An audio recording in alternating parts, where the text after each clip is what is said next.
बड़ी खबर आ रही है व्यूअर्स, बड़ी खबर ये है कि करण जौहर से पूछताछ हो। माय डियर फ्रेंड, मैं तुम्हें भड़वा कहता हूँ, दलाल कहता हूँ। ड्रग दो मुझे।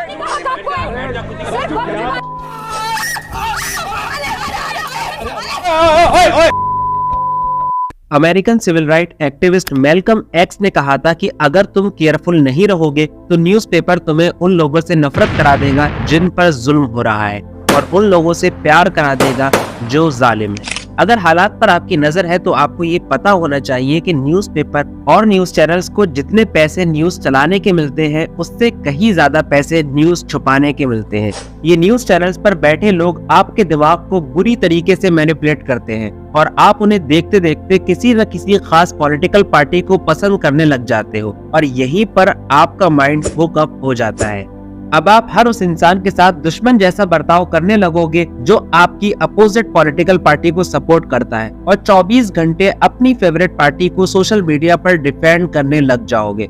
आपको लगता होगा कि ये सारी चीजें आप अपनी चॉइस से कर रहे हो और इसमें आपको सेटिस्फिकेशन भी मिल रहा होगा, लेकिन हकीकत ये है कि आपसे ऐसा करवाया जा रहा है। आप राइट विंग की तरफ से हो या लेफ्ट विंग की तरफ से, दोनों ही सिचुएशन में आपका फायदा या नुकसान हो ना हो, लेकिन कुछ लोगों का इसमें फायदा जरूर होता है और वो कुछ लोग हैं ये मीडिया हाउस वाले।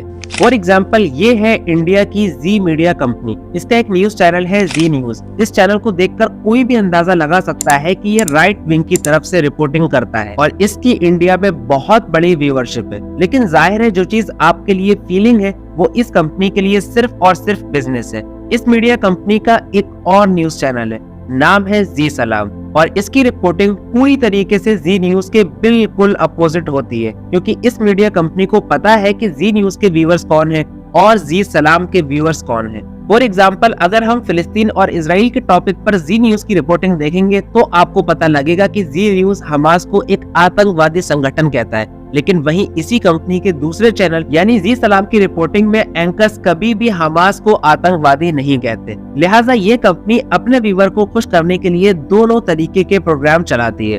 दूसरा एग्जाम्पल है एबीपी न्यूज। इसकी भी रिपोर्टिंग काफी हद तक राइट विंग की तरफ से ही होती है। वहीं इसका एक न्यूज़पेपर है टेलीग्राफ के नाम से। अगर आप इस न्यूज़पेपर को पढ़ेंगे तो आपको पता लगेगा कि ये न्यूज़पेपर पूरी तरीके से एंटी राइट विंग है। सिर्फ इंडिया में ही ऐसी कई मिसालें आप देख सकते हो। अब आप चाहे किसी भी तरफ से हो, इस मीडिया ट्रैप से आप बाहर नहीं निकल सकते, क्योंकि ये चैनल्स और पेपर्स हर तरफ से बैटिंग करते हैं। मोटिवेशनल स्पीकर रॉल्फ डॉबली ने न्यूज चैनल ना देखने के कम से कम 50 रीजन दिए हैं। उनमें से सिर्फ 3 रीजन हम आज की इस वीडियो में आपको बताएंगे, जिनको जानकर आपको इस हकीकत का अंदाजा होगा कि कैसे न्यूज चैनल आपके दिमाग को मैनिपुलेट कर रहे हैं और उसमें कचरा भर रहे हैं, और ये सब हो रहा है सिर्फ और सिर्फ उनकी टीआरपी बढ़ाने के लिए। Number 1, most of news are irrelevant. एक जमाना था जब टीवी नया नया मार्केट में आया था।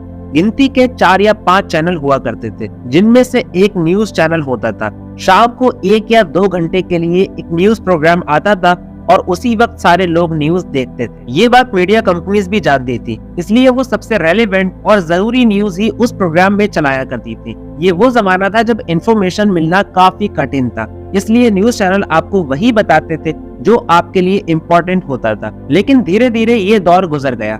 आज जिस इंसान के हाथ में फोन है वो अपने आप में एक जर्नलिस्ट है। दुनिया में कोई भी न्यूज ऐसी नहीं है जो सोशल मीडिया की आग से बच सके। मिनटों के अंदर आप तक हर खबर पहुंच जाती है और आपको अगली सुबह के अखबार या रात के स्पेशल न्यूज चैनल के प्रोग्राम का इंतजार नहीं करना पड़ता।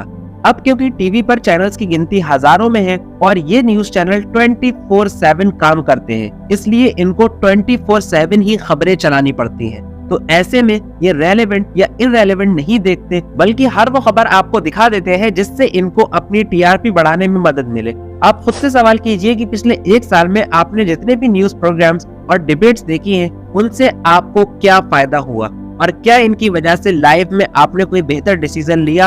आप में से 100% का जवाब होगा एक बड़ा सा no. Number 2, news hook brain, और ये इस खेल का सबसे गंदा पहलू है।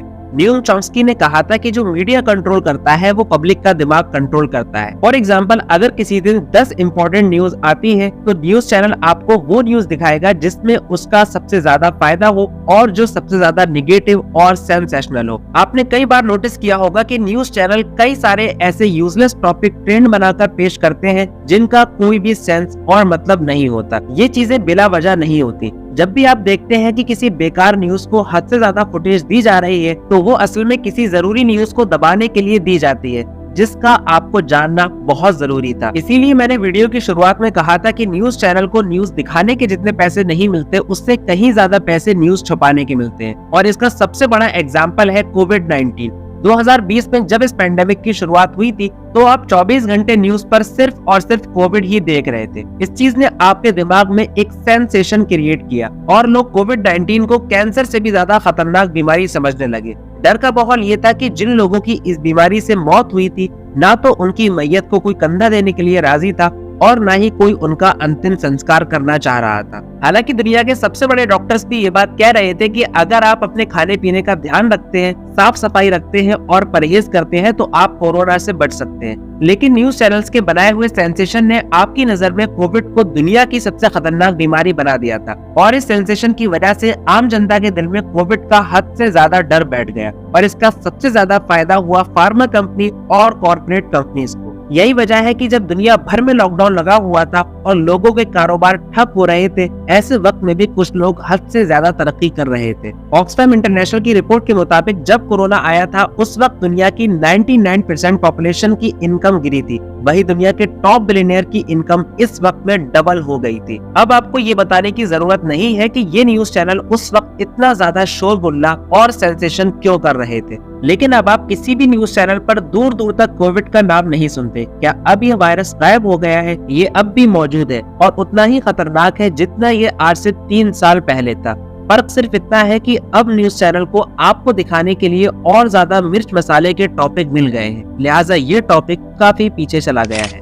अब आते हैं अपने आखिरी पॉइंट पर और वो है news are bad for the health. जब आप न्यूज देखते हैं तो इसमें इंट्रो से लेकर के बैकग्राउंड म्यूजिक और ब्रेकिंग न्यूज के टाइटल तक सभी चीजें इस तरह डिजाइन की जाती हैं जो आपके माइंड को अलर्ट मोड पर कर देती है, जिससे आपको लगता है कि आप सच में बहुत इंपॉर्टेंट और रेलेवेंट चीज देख रहे हैं और इस तरह आप ज्यादा से ज्यादा टाइम इस टीवी स्क्रीन पर बिताते हैं और वही न्यूज दिन भर आपके दिमाग में घूमती रहती है। और ज्यादातर नेगेटिव खबरें देखने की वजह से आपको दुनिया और अपने आसपास के लोग कम ट्रस्टवर्थी लगने लगते हैं और आपको ओवर थिंकिंग की आदत बन जाती है। वैसे तो मीडिया को डेमोक्रेसी का चौथा पिलर कहा जाता है, लेकिन आज ऐसा नहीं है। आज के दौर में मीडिया का काम झूठ, नफरत, कम्युनल टेंशन और लोगों की इनसिक्योरिटी को बढ़ावा देना है। WHO की एक रिपोर्ट ये बताती है कि हर 7 में से 1 इंसान मेंटल हेल्थ प्रॉब्लम से जूझ रहा है और ये नंबर लगभग 100 करोड़ लोगों का बनता है। और इस चीज में बड़ा हाथ कहीं न कहीं मीडिया का है। पहले के जमाने में जब एंकर्स बोलते थे तो उनके स्टाइल और खबरों की हेडलाइन से पता लगता था कि ये हम तक इंफॉर्मेशन का सोर्स है, लेकिन अब ऐसा लगता है कि ये लोग एक नैरेटिव और एजेंडा लेकर बैठे हैं और आपसे जबरदस्ती अपना एजेंडा मनवा रहे हैं। चलिए अब इस वीडियो को यहीं खत्म करते हैं, इस उम्मीद के साथ कि वीडियो आपको पसंद आई होगी। आप देख रहे हैं इनलाइटेंड लड़का, uncover the past, explore the present and dive into future.